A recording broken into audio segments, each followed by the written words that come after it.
श्री कृष्ण द्वारा नरका का वध करने के बाद भगवान ने देवों की मां अदिति की चुराई हुई बालियों के साथ साथ देवों के सभी कीमती सामान वापस करने की सोची। वह पहले असुरों का वध करने के लिए सत्यभामा के साथ प्राग ज्योतिषपुरा आए थे और उसके बाद सभी रत्न लेके वो इंद्र के स्वर्ग में जाने के लिए शक्तिशाली गरुड़ पर चढ़ गए। वे जल्द ही अमरावती आए, जहां कृष्ण ने उनके आगमन की घोषणा करने के लिए अपने 5 जन्यों को उड़ा दिया। देवों ने बाहर आकर मधुसूदन का अभिवादन किया। उन्होंने अपने कीमती सामान को खुशी से स्वीकार कर लिया। कृष्ण और सत्यभामा स्वयं अदिति के पास गए और उन्हें बालियां दी। उनका आशीर्वाद लेने के लिए उन्होंने उसके पैर छुए।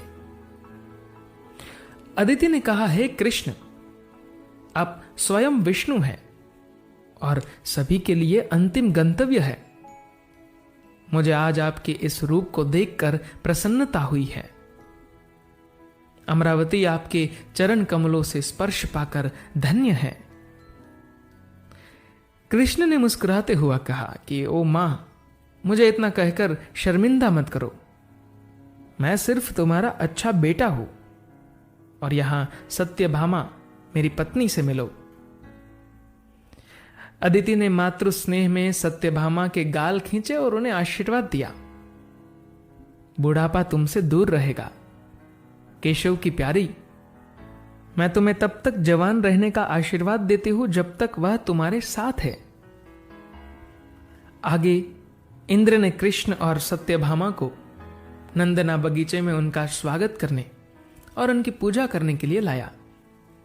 लेकिन इंद्राणी ने पारिजात वृक्ष के फूलों को सत्यभामा को अर्पित करने से मना कर दिया, ये कहते हुए कि सामान्य मनुष्य पारिजात वृक्ष के दिव्य फूलों से अलंकृत होने के लायक नहीं है, जो समुद्र के मंथन के दौरान पैदा हुए थे। जब सत्यभामा ने पारिजात वृक्ष को देखा तो वह उसकी सुंदरता पर मुग्ध हो गई। वह कृष्ण से फुसफुसाया कि भगवान, अगर आप वास्तव में मुझसे प्यार करते हैं तो कृपया इस पारिजात को अपने साथ ले जाए और इसे मेरे बगीचे में रोपे। सत्यभामा की इच्छा पर कृष्ण चकित थे, फिर भी वह उसे बहुत प्यारी थी और इसलिए कृष्ण ने पराक्रमी पारिजात को उखाड़ दिया और गरुड़ पर रख दिया। नंदन बाग के संरक्षण डर के मारे रो पड़े। यह पेड़ इंद्र का है, जिन्होंने इसे इंद्राणी को उपहार में दिया था। वह नहीं चाहेंगे कि इसे हटा दिया जाए। सत्यभामा ने अपनी आवाज में गर्व की एक हवा के साथ कहा, जैसे शराब, अमृत, लक्ष्मी और मंथन से प्राप्त अन्य कीमती सामान सभी के लिए सुलभ है, क्यों पारिजात इंद्राणी के लिए अनन्य रहना चाहिए। मैं अपने राज्य के लोगों के लिए इससे दूर ले जा रही हूं। इंद्राणी को यह बताए कि यदि उसके पति के अंदर क्षमता है तो वह कृष्ण को हरा दे और पेड़ को वापस करने का दावा करे। खबर इंद्राणी तक पहुंच गई और वह आग बबूला हो गई।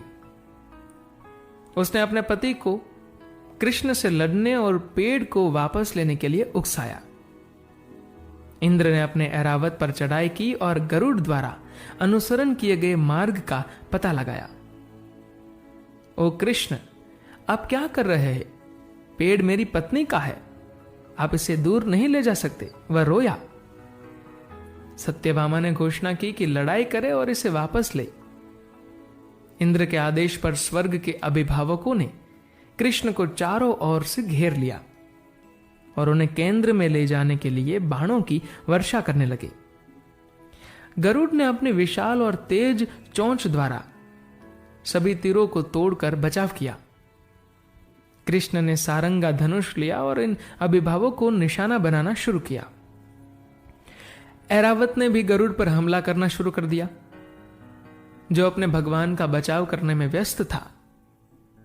इंद्र और कृष्ण के बीच युद्ध हुआ। जब चीजें हाथों से निकलती दिख रही थी, इंद्र ने अपने वज्रास्त्र को हाथों में ले लिया। ये देखकर कृष्ण क्रोधित हो गए और सुदर्शन चक्र उनकी उंगली के चारों ओर दिखाई दिया। अचानक सभी को रुक गए। अगर ये दोनों हथियार टकराते तो दुनिया खत्म हो जाती। इसे दूसरा विचार न देते हुए इंद्र ने कृष्ण पर अपना वज्रस्त्र फेंका। सभी देवों, गंधर्वों और अप्सराओं के हृदय की धड़कन एक क्षण के लिए रुक गई। हालांकि सत्यभामा को डर नहीं लगता था। उसने गोविंदा के कंधे पर हाथ रखा। सुदर्शन उनके हाथों से गायब हो गया। उसकी आंखों में एक अद्भुत चमक थी। जैसे ही वज्रस्त्र उसे मारने वाला था, उसने अपनी भुजा से वज्रस्त्र को पकड़ लिया। उस पल में इंद्र की प्रतिक्रिया देखने लायक थी। कोई भी इस तरह वज्रास्त्र से अपना बचाव नहीं कर पाया था। अचानक एक प्रकाश उसके सामने प्रकट हुआ। उन्होंने कृष्ण के स्थान पर महाविष्णु को देखा और उनके बगल में उनकी पत्नी भूदेवी खड़ी थी। इंद्र घबरा गए। उन्हें कृष्ण ने बचपन में माफ कर दिया था। उसने इंद्रप्रस्थ के निर्माण का विरोध किया था, लेकिन कृष्ण ने उसे फिर से माफ कर दिया था। अब यह उसकी तीसरी गलती थी। भयभीत होकर इंद्र भागने लगे, लेकिन कृष्ण ने रुको चिल्लाया और इंद्र मध्य मार्ग में रुक गए। सत्यभामा ने उनसे कहा कि हे स्वर्ग के राजा, आप शची के पति हैं। आपका दिखावा करके भाग जाना आपको शोभा नहीं देता। डरो मत। मुझे इस पारिजात को दूर करने की कोई इच्छा नहीं है। कृष्ण मेरा सबसे मूल्यवान आभूषण है। मैं खुद को पारिजात के फूलों से सजाकर क्या करूंगी? मैं सिर्फ आपको और इंद्राणी को एक सबक सिखाना चाहती थी। उसने मेरे लिए सम्मान की पेशकश करने से इनकार कर दिया क्योंकि मैं एक सांसारिक मानव थी। मेरा पति आपके बचाव में तब आया जब आप नरवन को मारने के लिए, द्वारवती को पुकारने के लिए सभी तरह से आए थे। धन्यवाद की उदारता छोड़ दे। आप भी उसे और मुझे दृढ़ता से सम्मान नहीं करना चाहते थे। मैं तुम्हें यह एहसास दिलाना चाहती थी कि भ्रम लग सकता है। जो मनुष्य दिखता है वह स्वयं भगवान हो सकता है, और जो देवता दिखता है वह स्वयं लालची मनुष्य से भी बदतर हो सकता है। संपत्ति के लिए आप सभी देवों के सबसे बड़े इंद्र है। पवित्रता, दूसरों के बारे में क्या कहा जा सकता है? कृष्ण और सत्यभामा को लगातार नमन करने से इंद्र को पछतावा हुआ और माफी मांगी। कृष्ण ने कहा कि हे इंद्र, मैं एक मात्र मानव हूं और आप देवराज हैं। मैं इस दिव्य वृक्ष को उखाड़ने के लिए क्षमा चाहता हूं। कृपया इसे अपने हथियार के साथ वापस ले जाए। इंद्र ने झट से कहा, अरे नहीं प्रभु, मुझे यह कहकर पश्चाताप का अनुभव मत करो। मुझे पता है कि तुम कौन हो। वास्तव में मैं पहले से ही जानता था कि आप भगवान हो, लेकिन अपनी पत्नी द्वारा उकसाए जाने और इस पेड़ के कारण मैं आपकी पहचान को नजरअंदाज करने की हिम्मत कर चुका हूं।